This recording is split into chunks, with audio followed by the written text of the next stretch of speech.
What is going on, you guys? My name is SpideyDeku64, and welcome back to yet another NASCAR 1/64 scale diecast review.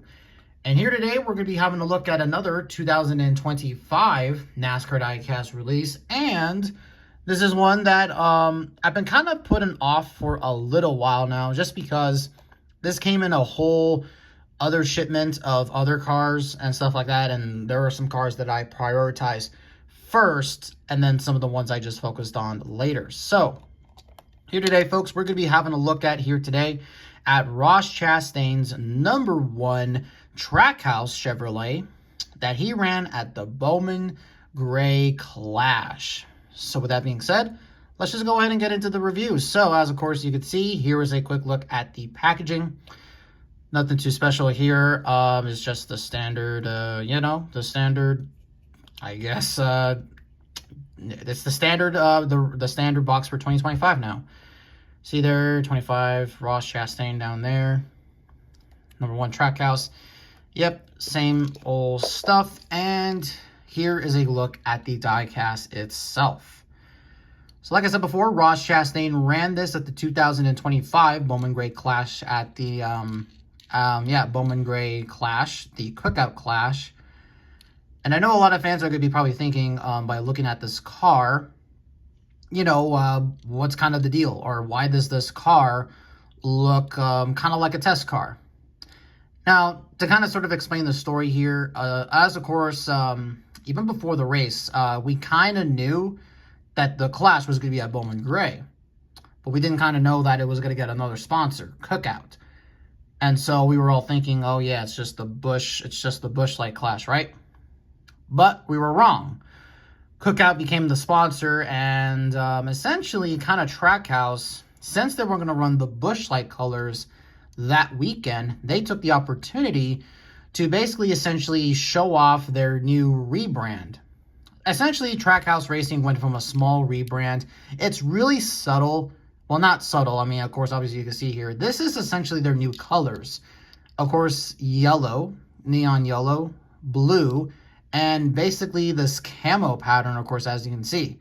That is on all of their haulers. Essentially, when you see a Ross Chastain, Van Gisbergen, or a Suarez hauler, and when they do the promotion and stuff like that, or where they do their promos, they are obviously in these colors. So obviously Trackhouse saw that, hey, let's go ahead and kind of promote our new color scheme. And that is, of course, obviously is something that they are, of course, doing. But obviously, of course, take a look, though, at the car itself here. This was one that I really wanted to get. I was kind of putting it off. But at the same time, though, it's like, come on, bro, it's a Chastain diecast. I better go off ahead and get it. Plus, at the same time, this is a car that is really unique. And I don't really even think that we're going to be getting, like, I don't think this paint scheme will run again. Unless maybe they run a different one maybe next year at the Clash. But we won't really know. But yeah, I really love this camo pattern that they have for Chastain. I really, really do love it a lot. Of course, the yellow looks pretty cool at the same time as well. The Van Gisbergen one looks pretty cool too, though I don't have any plans on getting that one. Yeah, I just got this one because it's Chastain, so that's really kind of the reason why. So yeah. I'm to kind of take a look at the car just to see if there's anything I missed. I will say this though, and that is when I looked at the car first, I noticed that this had the camo pattern on the side and all around, but there wasn't on the roof. It's all black. That's really interesting. Even the back is black. That's really interesting. Okay, I don't think there's really anything else to say about the car, so let's just go ahead and get into the sponsors here. So on the windshield banner, you have Chevrolet and Chastain.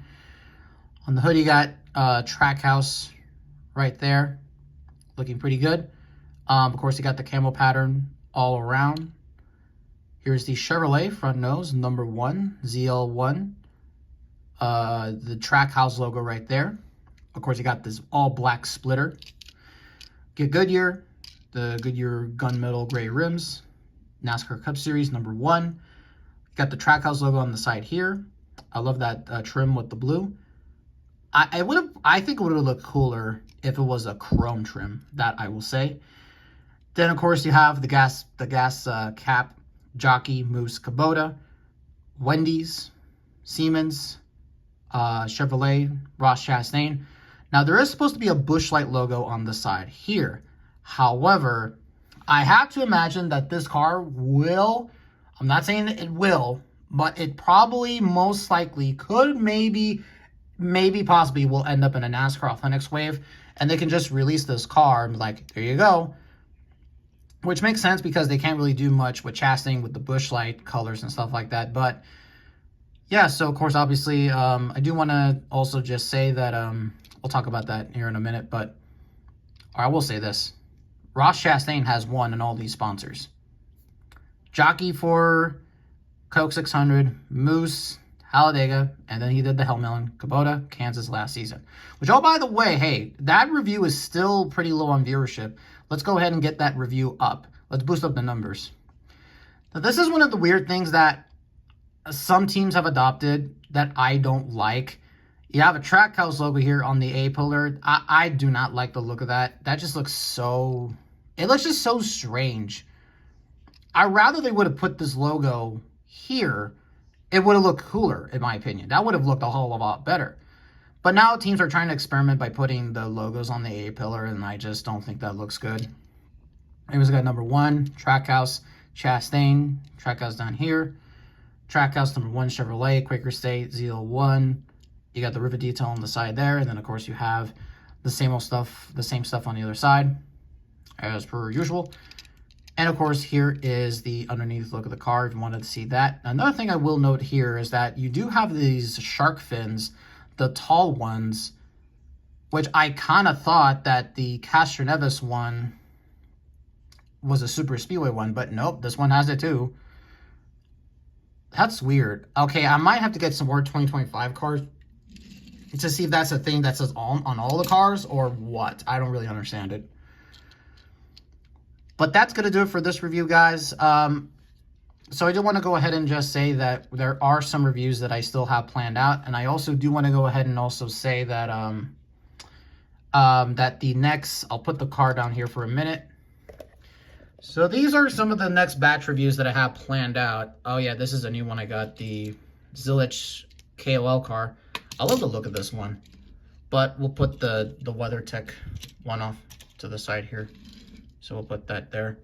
So that's the next Xfinity batch review with Carson Kvapil, Casey Kane, and Connor Zilich.